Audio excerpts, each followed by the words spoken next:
Adventures Audiobooks presents Sylfana Greenvale, Episode 9, A Warm Respite.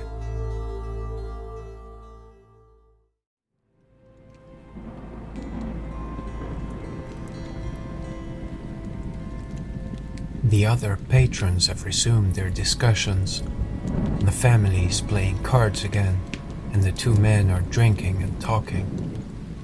There are still occasional glances, but the tension has been alleviated somewhat. The innkeeper leads us past the fireplace, where he grabs a large lit candle resting on its mantel, then through a doorway and up a flight of stairs into a corridor lined with windows on one side and doors on the other. The shutters are closed on all windows, clattering in the wind.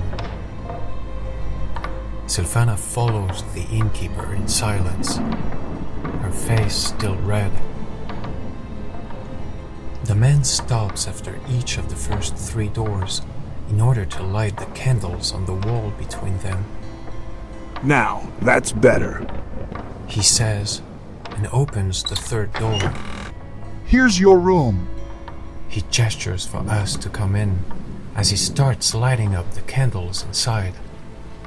The room is long and narrow, with two beds, a small wooden desk and a couple of chairs, and a small square window in the back of the room.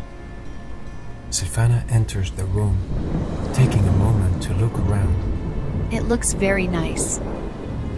She puts her bag down on the floor.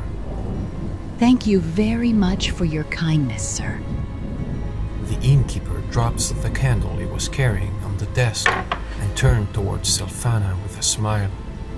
After a day in this storm, I'm sure it does. Although by tomorrow morning you may have recovered your sense of judgment and realize it's really nothing much. He chuckles cheerfully. You'll find more blankets on that chair. Don't hesitate to use them if it gets cold. The fire will burn through the night, but with such a nasty weather, it may not be enough. Sylfana smiles at the innkeeper's kindness. Thank you for everything. We will be fine. Good. I will be downstairs helping my wife prepare dinner for everyone.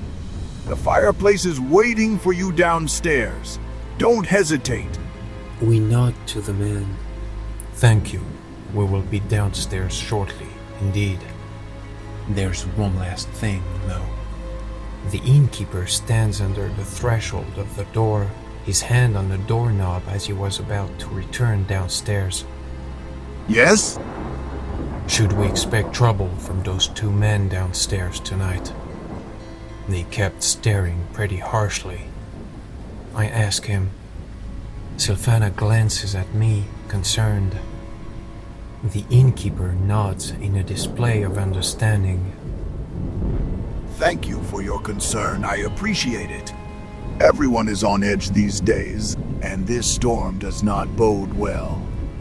They are probably wondering the same about you, actually. But you needn't concern yourselves, as they are members of the Fighters Guild of Nafel, sent on patrol, on their way to Veen. To be honest, I am grateful for their company during such a night. He glances at us both, before adding, Truth be told, I am grateful for yours too. Sylfana smiles at the innkeeper. In this case, I commend their vigilance. I reply, We won't keep you any longer. Thank you, sir. The innkeeper gives us one last friendly smile before heading downstairs, closing the door behind him. Sylfana looks at me, relieved. It would seem the Fighters Guild in Nafel is going to be our next stop. If they are taking preventive measures against the growing influence of the plague, they must know something about it. Those two men did not seem to have seen much battles, despite their tough attitude earlier. Shabby armors too, and sent to patrol a mostly deserted road. My guess is that they're not the most eminent members of that guild, I say, looking at her. Sylfana nods. but we should keep our guards up. We don't know what we might encounter. I agree with you. I believe we are witnessing the beginning of the influence of the plague. As faint as it may be in these parts, it is already enough to weigh heavy on everyone's mind, if not yet on everyone's tongue. I say, and proceed to remove my drenched armor. I'll bring the armor down with me to let it dry near the fireplace, but I won't let my gear out of reach tonight. Sylfana nods, removing her own armor and weapons. I don't want to be caught without any weapons at all. Actually, we'll take our gear and our bags downstairs with us. Everything is soaked. I say, looking at our leather bags on the floor, darkened by the water they absorbed. Sylfana nods. Good point. We should leave everything to dry. I gather my weapon, armor, and bag, and turn back towards her. One last thing before we go down, Sylph. Sylfana looks at me curiously. Yes, what is it?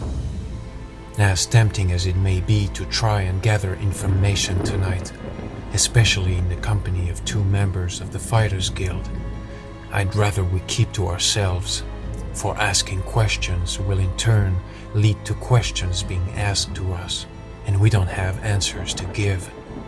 Once in Nafel, we will be able to gather enough information about the area to create a cover story for ourselves. Currently, we can't, and people are already on edge as it is. Sylfana nods. You are right. It is better to lay low for now. I expect my little exchange with the innkeeper to have reached the ears of the 2 men downstairs by now, and hopefully eased their mind about us. Now let's call it a day and go downstairs to enjoy the fire until dinner, I say, and open the door. Sylfana nods. All right then. We make our way downstairs and back into the dining area. The fire is burning strong, and the smell of smoke is now blending with the rich scent of food emanating from the kitchen behind the counter. Sylfana looks at the fire, taking a deep breath. The fire and the smell of food, it really makes me want to fall asleep right here. She chuckles. It's been quite an exhausting day. We scatter our wet belongings on the floor in front of the fireplace and sit down at the table closest to it. Finally, some rest. It has been a trying day indeed. The 2 men are still sitting in the corner, drinking and talking, and only glanced at us when we re-entered the room. The family is now quietly captivated by a board game involving dice and black and white pawns, although the boy did turn back on his chair to greet our return downstairs with a broad smile. Sylfana sighs in relief, sitting down on the chair next to me. I'm glad we decided to stop here for the night.